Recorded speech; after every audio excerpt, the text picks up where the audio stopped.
ఓం హరికి ఓం శ్రీ గురుభ్యో నమ. శ్రీ మహాగణాధిపతయే నమ. శ్రీమాత్రే నమ. యూట్యూబ్ ప్రేక్షకులకు నమస్కారము. శ్రీ జ్యోతిష్య నిలయం నుండి గ్రహ అనుగ్రహము, ఏ గ్రహ మంచి ఫలితాన్ని ఇస్తున్నాయి, చెడ్డ ఫలితాన్ని ఇస్తున్నాయి అనే దాన్ని శ్రీ జ్యోతిష్య నిలయం నుండి తెలియపరుస్తున్నాము. వృశ్చిక రాశి వారికి 20వ తారీఖు నుండి 31 వరకు 7వ నెలలో 2024, 20వ తారీఖు నుండి 31 తారీఖు వరకు జూలై నెలలో ఎలాగుంటుంది, ఏ గ్రహ అనుగ్రహము ఎలాగున్నది. భాగ్యస్థానంలో రవిగ్రహం ఉన్నాడు. భాగ్యస్థానంలో రవిగ్రహము ఉండటం వలన అపనిందలు, మిత్రులతో కలహాలు, గృహ చిక్కులు, సమస్యలు వస్తాయి.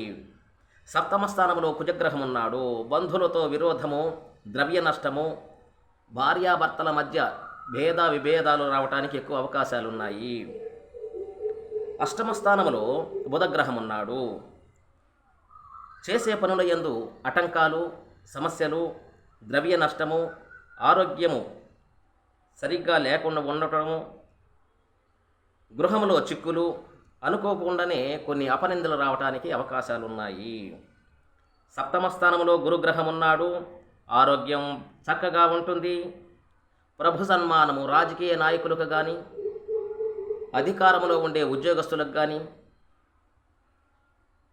విద్యార్థులకు, వ్యవసాయదారులకు, వస్త్ర వ్యాపారులకు, రియల్ ఎస్టేట్ వారికి, ఏ వ్యాపారం చేసే వాళ్ళకి సప్తమ స్థానంలో గురుడు ఉండటం వల్ల భూమి యందు కానీ ప్రతి ఒక్క విషయంలో కూడా ధన కటాక్షము ఎక్కువ కలగటానికి అవకాశం ఉన్నది. గురుడు చాలా మేలు చేస్తాడు. గురువు యొక్క అనుగ్రహం వల్ల మీరు విజయాన్ని సాధిస్తారు, అందులో సందేహం లేదు. ప్రభు సన్మానము కూడా జరగటానికి అవకాశం ఉన్నది. రాజకీయ నాయకులకు, విద్యార్థులకు విశేషమైన కాలమని చెప్పవచ్చును. శుక్రగ్రహము భాగ్యస్థానములో ఉన్నాడు. వాహనమును కొనుగోలు కానీ, భూమిని కొనుగోలు కానీ, గృహమును కొనుగోలు చేయటము కానీ, ఇతరితర వాళ్ళకు నచ్చినటువంటి ఆ విషయాలలో శుభం జరగటానికి ఏదైనా భూమి, గృహము, వాహనములు కొనుగోలు చేయటంలో సందేహం లేదు. మంచి గృహమును ఇవన్నీ కొనుగోలు చేస్తారు. పాత గృహాలు కూడా రీమోడల్ చేసుకోవడానికి అవకాశం ఉన్నది. గృహయోగము కలగటానికి అవకాశాలు ఎక్కువగా ఉన్నది వృశ్చిక రాశి వారికి. అయితే శని చతుర్థ స్థానంలో ఉన్నాడు. వీరికి తప్పకుండా గృహయోగము కలగటానికి అవకాశాలు 100కి 100 పళ్ళున్నాయి, సందేహం లేదు. గృహయోగము, వివాహము కాని వారికి వివాహం అవుతున్నది. వాహనము లేని వారికి వాహన యోగం ఉన్నది. భూమి లేని వారికి భూయోగం ఉన్నది. గృహము లేని వారికి గృహయోగం ఉన్నది. ఇవన్నీ చతుర్థ స్థానంలో శని భగవానుడు ఉండబట్టి విశేషమైనటువంటి తప్పకుండా మీకు ఫలితాన్ని ఇస్తాడు, ఇందులో సందేహం లేదు. అయితే పంచమ స్థానంలో రాహు ఉన్నాడు.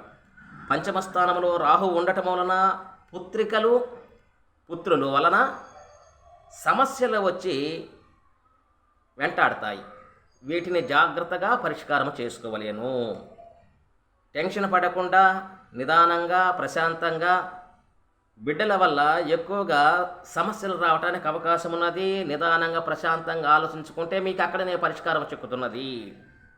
కేతుగ్రహం లాభస్థానంలో ఉన్నాడు. శరీర సుఖము, దేశ విదేశములు పోయేవారికి విశేషమైన యోగము, లాభము. ఈ ఇతర రాష్ట్రాలు, ఇతర గ్రామాలు, ఇతర దేశాలు ప్రయత్నం చేస్తుంటారు, అవి ఫలించవు. ఈ మాసంలో తప్పకుండా ఫలిస్తాయి. వారికి ఫలించటానికి ఎక్కువ అవకాశము కేతుగ్రహము, విదేశ గమనం ఎక్కువగా ఉన్నది. అయితే పోయినందువల్ల వారికి ఆదాయం తప్పకుండా కలగటానికి ఎక్కువ అవకాశం ఉన్నది. వారు ఏ వ్యాపార, ఏ ఉద్యోగం పని మీద పోతున్నారో దాని యందు మంచి ధన కటాక్షము కలగటానికి అవకాశాలు ఎక్కువగా ఉన్నాయి, అందులో సందేహం లేదు.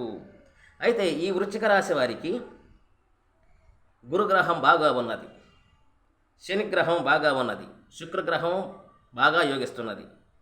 9 గ్రహాల్లో 3 గ్రహాలు బాగా యోగిస్తున్నాయి కాబట్టి తతిమ్మ గ్రహాలకి, అంటే రవికి, కుజుడికి, బుధుడికి, రాహువు, చంద్రుడికి, ఈ గ్రహాలకి కొంచెం పరిష్కారం చేసుకుంటే బ్రహ్మాండమైనటువంటి చక్కటి రాజయోగము కలగటానికి అవకాశములు ఎక్కువ ఉన్నాయి. మీరు ఏ పని చేస్తున్న రాజకీయ నాయకులు, వ్యాపారస్తులు, వ్యవసాయదారులు, వస్త్ర వ్యాపారస్తులు, రియల్ ఎస్టేటు, చిత్ర పరిశ్రమ, ప్రతి ఒక్క పరిశ్రమ కూడా విశేషమైన గురుడు, శని, శుక్రుడు 3 గ్రహాలు బ్రహ్మాండంగా చక్కటి యోగాన్ని ఇస్తున్నాయి. మీకు రాజయోగం పట్టుకోవటానికి అవకాశాలు ఎక్కువ ఉన్నాయి. ప్రతి ఒక్క గ్రహాలకు కాస్త పరిహారం చేసుకోండి, మీకు తప్పకుండా మేలు కలగటానికి అవకాశం ఉన్నది.